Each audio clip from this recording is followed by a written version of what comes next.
Hi viewers, Assalamualaikum. Welcome back to my Payal Daily Life another vlog. I hope সবাই অনেক ভালো আছেন, আমিও ভালো আছি আলহামদুলিল্লাহ। আমি আছি এখন আমার বাবার বাড়িতে, যেটা হচ্ছে কোরইয়া থেকে আমি চলে যাব এখন সাগনাইয়াতে। হঠাৎ করে সাগনাইয়া যাওয়ার কারণ হচ্ছে আমার বোনের নাকি দাঁতে সমস্যা করতেছে, তাই তাকে একটা ডেন্টালের কাছে নিয়ে যাব। তাই আমরা বাসা থেকে বের হয়ে গেলাম সাগনাইয়া যাওয়ার উদ্দেশ্যে। কয়েকটা সিএনজিকেও কল দিয়েছিলাম সাগনাইয়া যাওয়ার জন্য, এখন তারা আসতে পারতেছে না, তাই আমরা হেঁটে হেঁটে চলে যাচ্ছি হাজারীপুকুর। সাগনাইয়া যাওয়ার জন্য হাজারীপুকুরে অ্যাভেলেবেল সিএনজি আছে। হাজারীপুকুর থেকে একটা সিএনজি নিয়ে দুই বোন মিলে চলে যাব সাগনাইয়াতে। হাজারীপুকুর গিয়ে তো আমি অবাক, আগের হাজারীপুকুর আর এখনকার হাজারীপুকুর অনেক তফাৎ। হাজারীপুকুরটা দেখতে আগে থেকে এখন অনেক সুন্দর লাগতেছে। আমরা কিন্তু একটা সিএনজিও নিয়ে নিলাম, দুই বোন মিলে একটা রিজার্ভ সিএনজি নিয়ে আমরা চলে যাচ্ছি সাগনাইয়াতে। সাগনাইয়া যাওয়ার সময় বা সাগনাইয়া গেলেই আমার কলেজ লাইফের কথাটা মনে পড়ে যায়। আমার ফ্রেন্ডদের সাথে এই সাগনাইয়াতে আমার কত রকমের স্মৃতি যে আছে, শুধু আমার না, আমার ফ্রেন্ডদেরও অনেক রকমের স্মৃতি আছে এখানে। আমার কিছু ফ্রেন্ডরা যদি এই ভিডিওটা দেখে তাদের অবশ্যই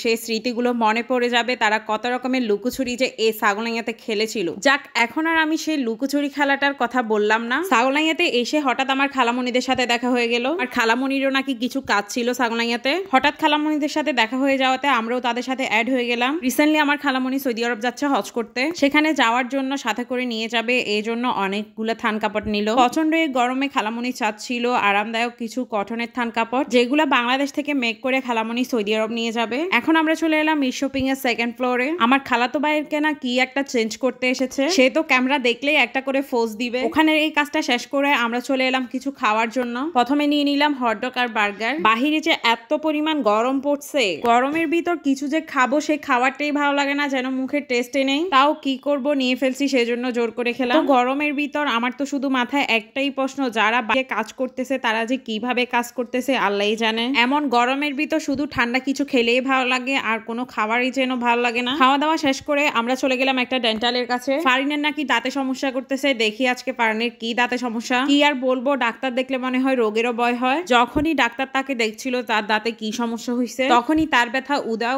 এখন নাকি তার দাঁতে কোনো ব্যথাই করতেছে না। বাসায় কিছু খাওয়ার সময় তার দাঁতে নাকি ব্যথা করে, এখন ওখানে ডাক্তারের কাছে গিয়ে তার দাঁতের ব্যথা নাকি চলে গেছে। যাই হোক, ডাক্তারের কথা শুনে আমরা বাসার জন্য রওনা হলাম। বাসায় যাওয়ার আগে চিন্তা করলাম যে এত গরমের ভিতর দুই বোন মিলে দুইটা ডাব খেয়ে নিই, যেটা এমন গরমে আমাদেরকে পানি শূন্যতা থেকে রক্ষা করবে। সত্যি ডাবটা খাওয়ার পর এমন গরমে যেন নিজের কাছে একটু স্বস্তি এলো। বাসার জন্য একটা তরমুজও নিয়ে নিলাম। তরমুজটা কিন্তু এতটাও ভালো ছিল না, তাও নিয়ে নিলাম, বেচারা কেটে ফেলেছে। আচ্ছা, এই পর্যন্ত। ভিডিওটি ভালো লাগলে অবশ্যই লাইক, কমেন্ট এবং শেয়ার করবেন। সবাই ভালো থাকবেন, আল্লাহ হাফেজ, বাই বাই।